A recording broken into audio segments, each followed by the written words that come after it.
उनके घर आए थे। जावेद घर के बाहर बैठा रहा और साजिद घर के अंदर पहुंचा।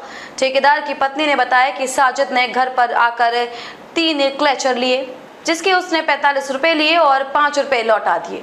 इसके बाद आरोपी ने उससे 5000 रुपए मांगे। इस पर उन्होंने अपने पति को फोन करके साजिद द्वारा 5000 रुपए मांगने की जानकारी दी। इस पर पति ने साजिद को पत्नी से 5000 रुपए देने के लिए कह दिया। साथ ही कहा कि लड़का अच्छा है, कल रुपए लौटा देगा। इस पर ठेकेदार की पत्नी ने साजिद से कहा कि तुम बैठो, मैं चाय बनाकर देती हूँ, इसके बाद रुपए दे दूंगी। पत्नी चाय बनाने गई कि साजिद ने दोनों बच्चों को छत पर ले गया। वहां ले जाकर दोनों बच्चों को चाकू से काट डाला। आरोपी ने उसके तीसरे बच्चे को भी मारने की कोशिश की, हालांकि वह आरोपी से छूटकर भाग गया। विनोद की पत्नी ने बताया है कि हमारी उससे कोई रंजिश नहीं थी, यह किसी की साजिश है। आरोपी पहले कभी घर नहीं आया। आरोपी उसकी ब्यूटी पार्लर की दुकान में कभी कभार नई करेंसी ले लेता था। पुलिस ने तहरीर के आधार पर हत्या की धारा में रिपोर्ट दर्ज की है। बदायूं में तनाव का माहौल है, पुलिस बल तैनात है।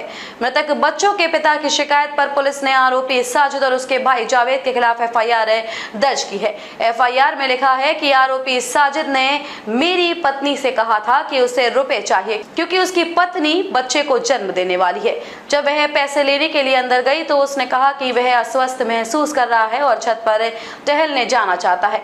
वो मेरे बेटे को भी साथ ले गया। इसी दौरान उसने अपने भाई जावेद को भी छत पर बुला लिया। जब मेरी पत्नी लौटी तो उसने साजिद और जावेद के हाथों में चाकू देखा। साजिद ने मेरे तीसरे बेटे पर भी हमला करने की कोशिश की, जिसमें वह घायल हो गया। भागते हुए आरोपी साजिद ने मेरी पत्नी से कहा कि आज उसने अपना काम पूरा कर लिया है।